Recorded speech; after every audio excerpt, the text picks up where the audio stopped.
Hi, today we are going to see how to create a Google Meet on your computer. First of all, you have to go to a browser. I am using Google Chrome. Now you have to type meet.google.com.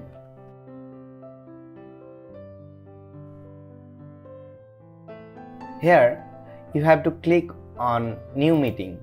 Here you can create meeting for later or start a new meeting or schedule in your Google Calendar. For instant meeting, you can click on this and you will join instantly. After joining, after all permission ready, you can add others and copy the meeting link to share with people. If you want to create a meeting for later, then you will get a code, and after this getting this code, you have to enter the code link and you can join from there.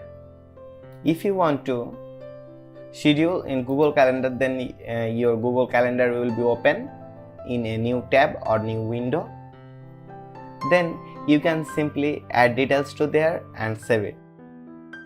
If you like this video, give the thumbs up and don't forget to subscribe and hit the bell icon. Thanks for watching the video.